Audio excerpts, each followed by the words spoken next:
De sinusite me deixa só o pó. Mas vamos para a aula. A gente não fez essa... Boa noite, galerinha do YouTube. A gente não fez essa questão não, né?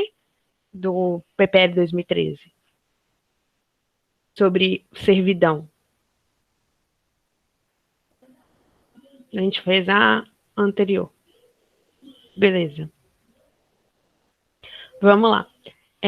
Lembrando, né, da última aula, talvez alguém não esteve presente na aula de ontem, os macetes são, a gente começa sempre pela fonte, porque na fonte a gente pode ter o autor, lembrando que aqui as questões estão viciadas, né, porque vão ser só questões de Marx, Weber e Durkheim e ainda estão na ordem, mas lá não é nem não. Então, se você já bate o olho na questão, você entende que é Marx, então, peraí, eu já vou começar a pensar como Marx para resolver a questão. Vou começar a procurar o materialismo histórico, vou começar a procurar a mais-valia. Agora, se eu já vejo Durkheim, eu vou tentar começar a pensar como Durkheim. Já vou procurar um conservador, entendeu? Gente, chega gente aqui em casa e fala alto, aí eu perco o foco. Tá certo? Vocês conseguiram entender por que a gente começa por fonte, né? Então, depois da fonte, a gente vai ler o enunciado para fazer a ótica, o recorte do que a gente vai buscar no texto, e depois a gente vai para o texto, e aí a gente já lê as questões eliminando, ficando só com a certa. Vamos lá, então, a gente está falando do Marx. E aqui a gente está falando do Marx mais precisamente sobre trabalho assalariado. Ai, meu Deus. Trabalho assalariado, capital e salário, preço e lucro. Então, a gente está falando sobre, provavelmente, mais-valia, sobre como que o operário vive e como que isso desgasta, o capitalismo desgasta o operário. Na verdade, quem produz a riqueza é o operário, mas ele não consome essa riqueza. Provavelmente a gente está falando sobre isso. O texto indica que houve uma transformação dos espaços urbanos e rurais com a implementação do sistema capitalista, devido às mudanças tecno-sociais ligadas ao. Então, alguma coisa aconteceu que o homem que vivia no campo agora vive na cidade, e isso trouxe mudanças para a sociedade. Lembrando que, para Marx, a gente até fez uma questão sobre isso, o que molda a sociedade como toda é a economia. Tirando isso, as outras coisas são só um pano de fundo, uma cortina de fumaça para esconder e manter o que acontece nas relações econômicas. O servo pertence à terra e rende frutos ao dono da terra. O operário urbano é livre. Ao contrário, vende-se a si mesmo, além disso, por partes. Vende em leilão 8, 10, 12, 15 horas da sua vida, dias após dias, a quem melhor pagar, ao proprietário das matérias-primas, dos instrumentos de trabalho e dos meios de subsistências. Isto é o capitalista. Então, esse texto aqui, Marx está falando que o proletariado se vende nesse sistema capitalista, ele passa a ser mais um produto que dá para comprar. E por isso, ele é tão comparado a produtos, e tem produtos que, inclusive, são até mais dignos, entre aspas, que eles são até mais fetiches. A gente tem a maior fetiche com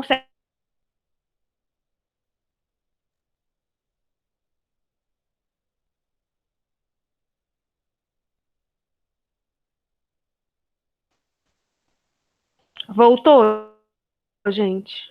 Minha internet deu um bizu aqui. Voltou? Me respondam no chat, por favor. Se voltou. Para todo mundo. Vocês me escutam? Escutam? Beleza. Então, vamos lá. Letra A. Desenvolvimento agrário e ao regime de servidão? Não, né? Gente, vamos fazer eliminando essa já de uma vez? Não. Por quê? Porque a gente está passando do regime de servidão para o regime capitalista. Então, não, a gente estava no servidão, agora a gente está no espaço urbano, que é capitalista. Então, a letra A está errada. Aumento da produção rural? Também não, a gente está se tornando urbano. A produção rural vai até aumentar lá na Revolução Verde, que vocês vão ver em geografia. Ou já viram, não sei. Desenvolvimento das zonas urbanas e as novas relações de trabalho? Talvez, vamos ver. Aumento da populacional das cidades? Verdadeiro. Mas associado ao regime de servidão? Não, associado ao regime capitalista. Letra E, desenvolvimento da produção urbana? Verdade. Associada à relação em serviço? Não. A gente não está falando de servidão mais, né? A gente superou a servidão. Está falando aqui, ó, o servo pertence à terra. Porém, o servo deu espaço a outro tipo de trabalho, o trabalho assalariado livre, o trabalho do operário, que não pertence à terra, mas vende-se a si mesmo. Entende? Então pode ser só a letra C, o desenvolvimento das zonas urbanas e as novas relações de trabalho. Lembra que lá na Baixa Idade Média eu falei que no nascimento dos burgos, né, aquele slide lá que tinha a foto da cidade medieval da França, eu falei que no nascimento dos burgos nascia também, era o berço também das novas relações capitalistas. Tranquilo? Essa questão não é nem foi considerada fácil, porque não tinha nenhuma questão que era um distrator, sabe? Nenhuma questão que as pessoas talvez marcariam, ficariam em dúvidas.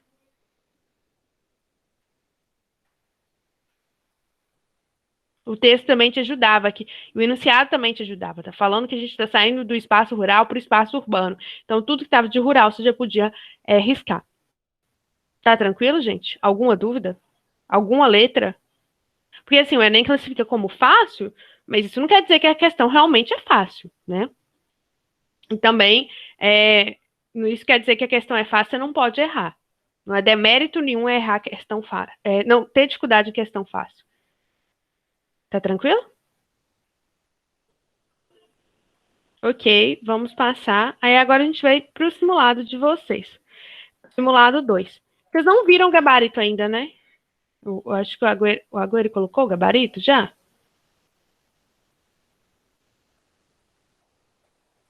Não? Ok. Então, quem fez vai descobrir agora se acertou ou errou. No do simulado de vocês, do Kai, só caiu. Ai, gente, quis vir um espirro, mas ele foi embora. De novo. No simulado de vocês só caiu Durkheim, tanto no 1 quanto no 2. Mas, a partir do 3, agora vai começar a cair Marx, Weber e Marx, se eu tenho quase certeza. Weber eu sei que já tem, porque eu já vi, spoiler. Marx eu não sei, não lembro. Mas vamos lá, Durkheim tá na fonte.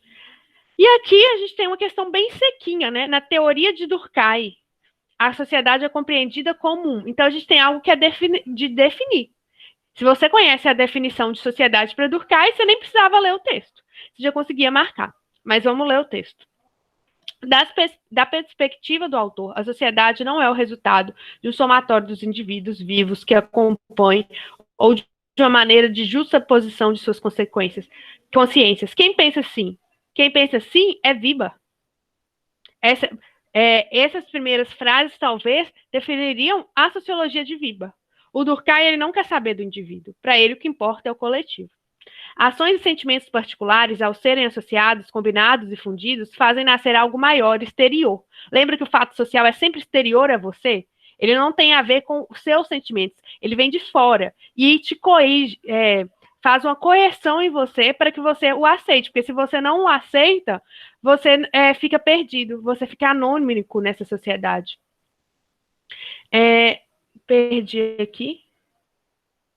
Exterior aquelas consciências e as suas manifestações. A sociedade, então, mais do que uma soma, é a síntese, e por isso não se encontra em cada um desses elementos. Assim como os diferentes aspectos da vida não se acham decompostos nos átomos contidos da célula. Então, Durkheim está falando que a sociedade não é a minha relação com vocês, mas sim a somatória de todas as relações. Eu não sou a sociedade. O que é a sociedade é algo geral, é algo maior do que eu. Porque um átomo não é todo o aspecto da vida. Então é como se eu fosse um átomo. Lembra que a gente viu a aula de química, né? A Lorena deu aula de química, né? Para vocês. Então não lembra que ele foi lá nas ciências naturais buscar argumentos, porque ele é positivista, ele quer levar as ciências humanas junto com as ciências naturais. A gente percebe pelo texto dele. Vocês lembram que vocês marcaram no simulado?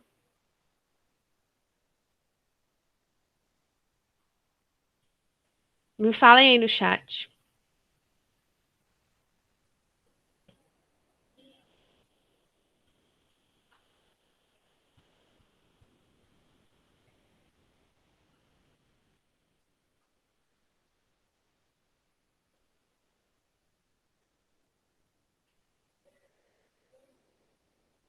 Não fez? O Caio vai pegar. Vamos esperar. Alguém mais fez, gente? Ou ninguém fez?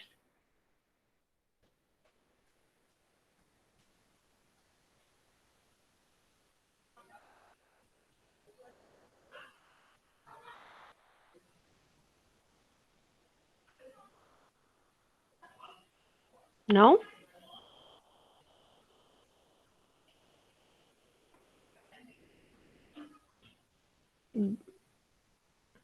Letra A. Vamos ver aqui. Eu não fiz essas questões, não. É a primeira vez que eu estou fazendo. Ó. Conjunto das ações de cada pessoa na vida social, soma das consciências dos indivíduos que a formam, produto científico das consciências individuais, todo maior que as partes que a compõem e resultado da divisão das partes individuais. Vamos pensar, Durkheim está falando que a sociedade é maior. A sociedade é compreendida como algo maior do que o indivíduo. Então, só pode ser uma letra D. Todo maior que as partes que compõem. A sociedade é maior, porque o aspecto da vida é maior que o átomo. O corpo é maior que o átomo. A sociedade é maior que o indivíduo. Por isso que pode ser só a letra D. Por que não pode ser a letra A, ô Caio? E, de novo, gente, o lugar de errar é aqui mesmo, tá? Essas questões não são fáceis. São questões difíceis.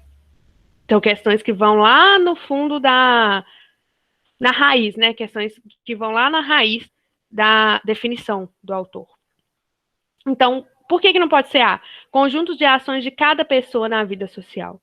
Por quê? A pessoa, quem vai entender a ação social, não é o Durkheim, é o Viba. O Durkheim ele não quer uma sociedade compreensiva para compreender o indivíduo. Ele quer uma sociedade conservadora, uma sociologia conservadora, que vai conservar a sociedade. Para conservar a sociedade, você não tem que entender o que o Mateus pensa ou o que o Mateus deixa de pensar. Porque isso não é importante. Você quer conservar a sociedade como um todo. Você não quer transformar a sociedade. Se você não quer transformar, você você não precisa compreender. Entende? Ficou claro, Caio? Por isso que o conjunto das ações de cada pessoa na vida social não é importante. O que é importante é a vida social como toda.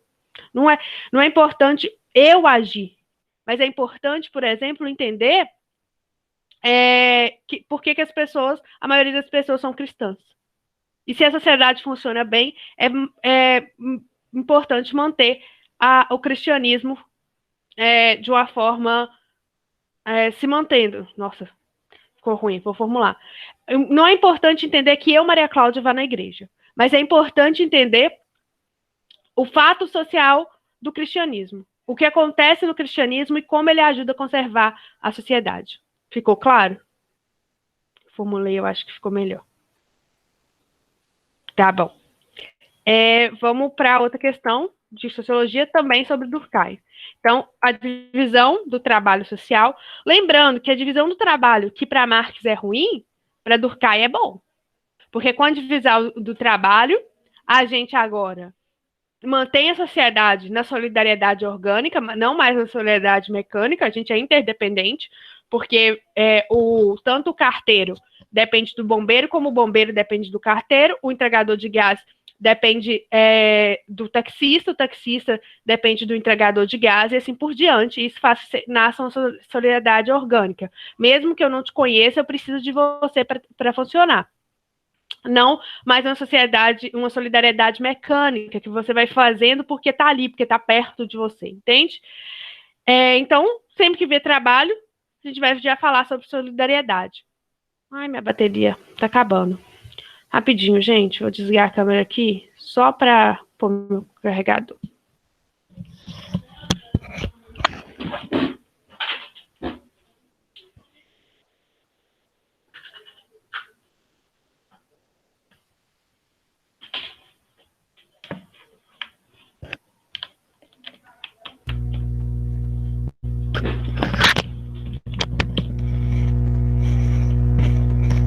Prontinho, perdão. Então, elas são bem complexas, mas, tipo assim, esse simulado eu falo tranquilamente. Se você sai fazendo esse simulado 25, 28 questões, muito difícil você vai fazer menos que isso no Enem. Você vai fazer mais. Porque o Enem, Ele é mais fácil que esse simulado, entendeu? Por isso que ele é tão importante ser feito. Então, se viu divisão de trabalho, viu solidariedade. Solidariedade é um ótimo, inclusive é um ótimo pedido para o Enem. Não apareceu solidariedade ainda. A prova do Enem gosta de cobrar os clássicos, então ela pode pedir a diferença de solidariedade mecânica e solidariedade orgânica. Conforme o texto, a existência da solidariedade mecânica nas sociedades pré-industriais pressupõe vamos lá. Essa solidariedade não consiste apenas num apego geral indeterminado do indivíduo ao grupo, mas também toma harmônico o detalhe dos movimentos. De fato, como são os mesmos em toda parte, esses móveis coletivos produzem em toda parte os mesmos efeitos. Por conseguinte, cada vez que entram em jogo, as vontades se movem espontaneamente, e esse conjunto no mesmo sentido. E por isso que podemos chamar de mecânica essa espécie de solidariedade. O que Durkheim está falando? Uai? Meu Deus. O que o Durkheim está falando de uma forma um pouco complicada, com as palavras um pouco difíceis, é que na sociedade mecânica você faz aquilo porque você foi ensinado a fazer. Você é servo porque você nasceu servo. Você não pensou, você é um professor. Né? Na Idade Moderna, no final da Baixa Idade Média, início da Idade Moderna, depois com a Revolução Industrial, vai começar a ter um magistério, né, forte. Assim, pessoas vão lá ensinar as outras, principalmente ensinar burgueses que estão se enriquecendo. Então, a pessoa pensou naquilo, pensou, essa é uma forma de eu ganhar dinheiro, vou ser lá ensinar, né, vou ser do magistrado. Antes não, antes você era servo, você mesmo que não pensava, aquilo era automático, aquilo era mecânico. É como beber água, é como respirar, você faz aquilo, a sua vida em sociedade é daquele jeito porque você não pensa, você só segue. Então vamos ler? Amplo comportamento de costumes, extensa situação de desigualdades, prolongado contexto de anomia, alta diversidade de governos, elevada divisão do trabalho. Essa questão tinha um distrator para pessoa assim, ó, que não lê o texto, marcá-la. Tipo assim, essa questão tinha ali um piscando. Alguém marcou? Ela? Alguém fez o simulado?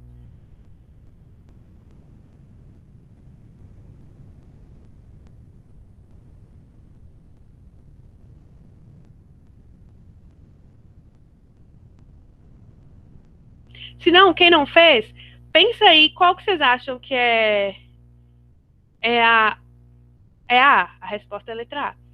Mas pensa aí qual que é o distrator que as pessoas marcariam. E vamos supor que é lá no Enem, você não leu o texto, você lembra de Durkheim, qual que você acha que as pessoas marcariam? Com muita facilidade. Sim, mas além dessa, muita gente, marcaria a letra C, porque vê Durkheim, lembra de anomia social, suicídio, que é o que as pessoas mais focam, né? E aí, muita gente poderia acabar marcando a C, mas a C não tinha nada a ver com o texto. A E ainda tinha a ver com o texto. Porque a elevada divisão de trabalho seria se a gente não estivesse falando de solidariedade mecânica. Falaria de solidariedade orgânica. Então, a E seria o gabarito. Então, um aluno, vamos supor que é o Enem, um aluno que marcaria a letra E, tudo bem. Ele provavelmente confundiu as duas definições. Estão na mesma linha do raciocínio, estão no mesmo pensamento de Durkheim. Um é solidariedade mecânica, outro é solidariedade orgânica. Ok. Mas o aluno que marca C não tem nada a ver com anomia. Ele só pensou, Durkheim, anomia. Entende? Agora, é pior ainda um aluno que marca a letra B, pior assim, tô falando pior pro INEP, tá, gente? Pior pro TRI, não pior com juízo de valor. É pior pro aluno marcar a letra B ou letra D. Porque a gente está falando de sociedades pré-industriais. Está no texto. Em sociedades pré-industriais. Em sociedades pré-industriais, tinha extensa situação de desigualdade? Tinha desigualdade. Né? A gente já vamos falar na Idade Média, tinha bastante desigualdade. Mas lembra lá da linha do Marx. Quando que começa a ter mais desigualdade? Extensa desigualdade. Capitalismo. E alta diversidade de governo. Gente, quando que a gente vai ter alta diversidade de governo? Na contemporaneidade. Lá, porque a gente, na Idade Média, a gente vai ter um tipo de governo, né? Aliás, governo descentralizado.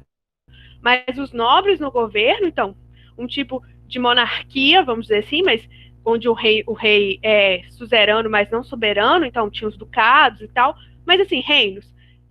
Aí a gente depois vai para a idade moderna, para a idade moderna, que a gente vai ter o quê? Absolutismo, então um tipo de governo. Aí vem na contemporaneidade, aí sim, altos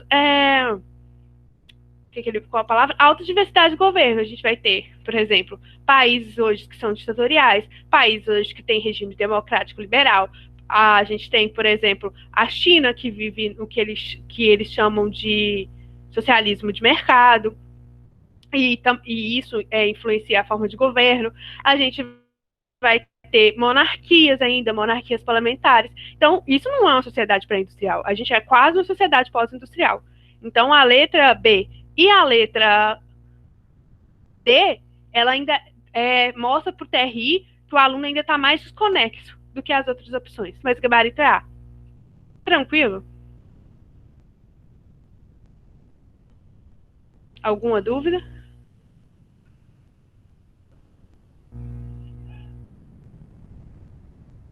Não? Pode passar?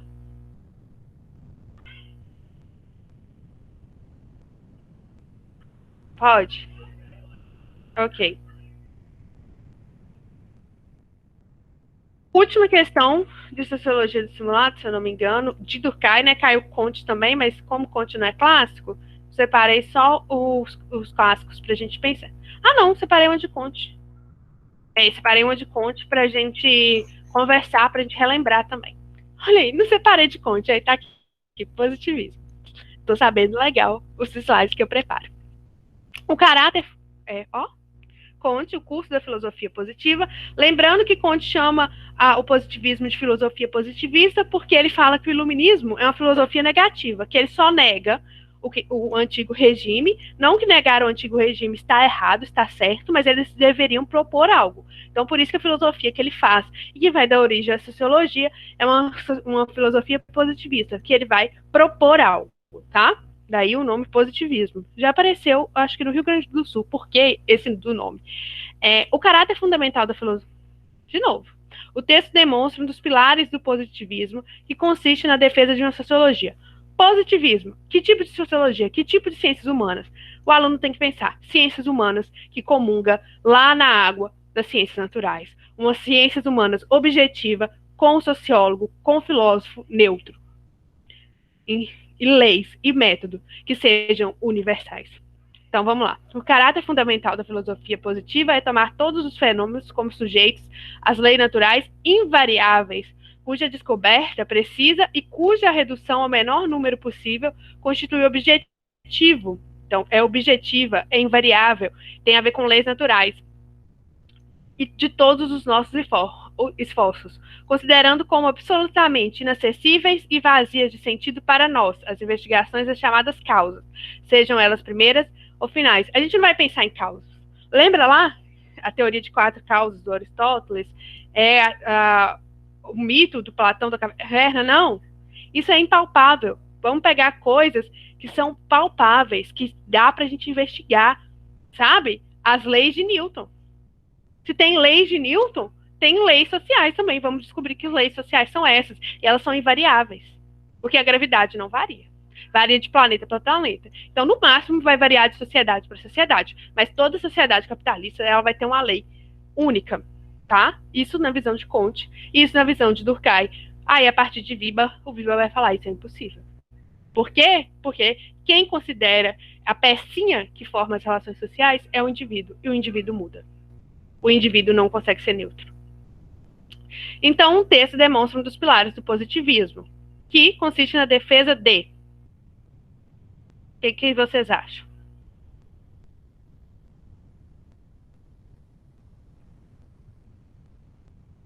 Ah, essa é facinho, gente. Vou deixar vocês responderem, todo mundo.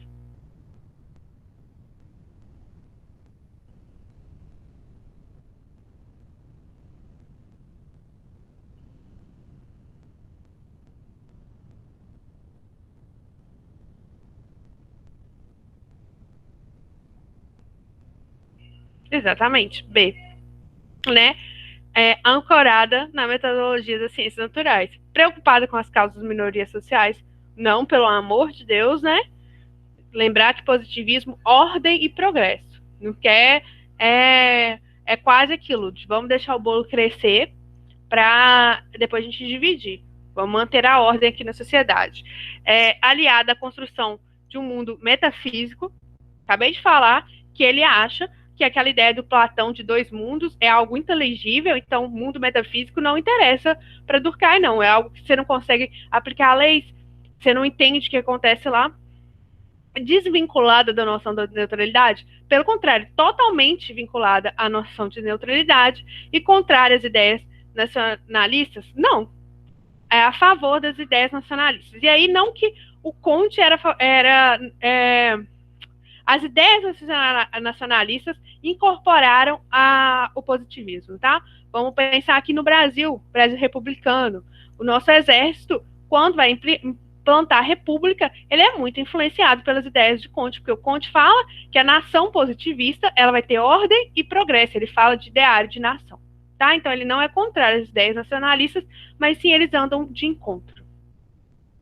Tranquilo? Positivismo deu para relembrar? Alguém tem uma dúvida sobre Augusto Comte?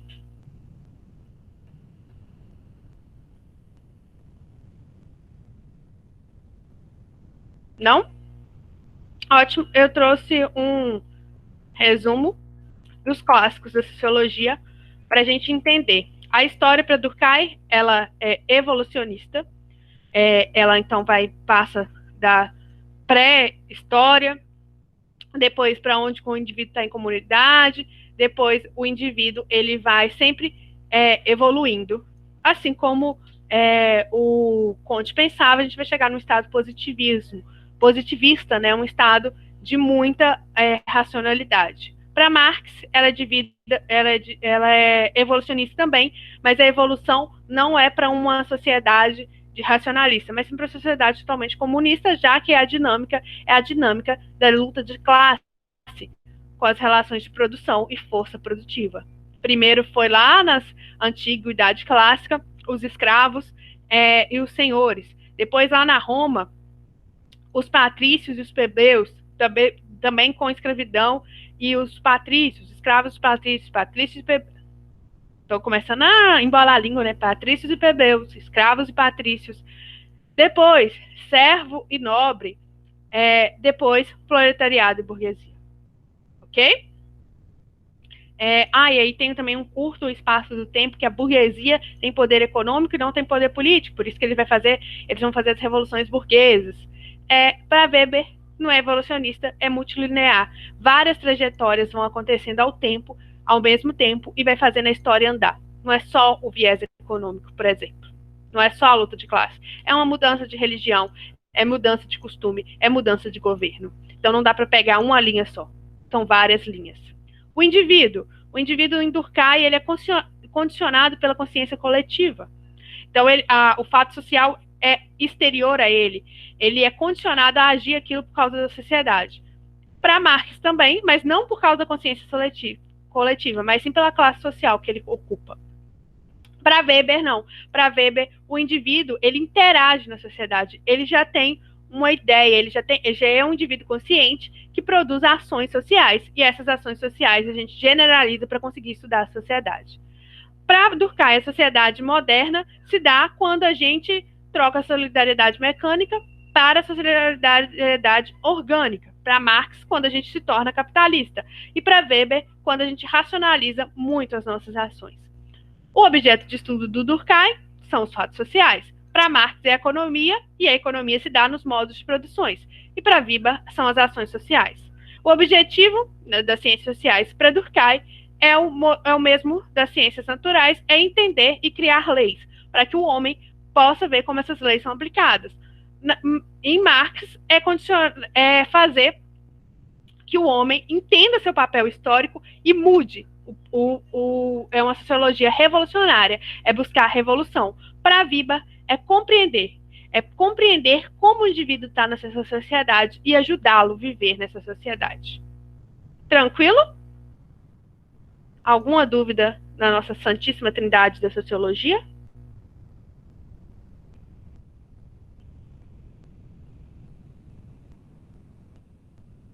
Não?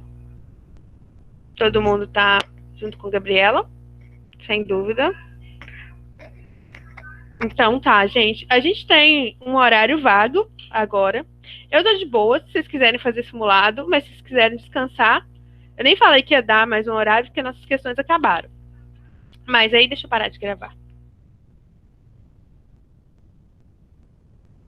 Tchau, galerinha do YouTube.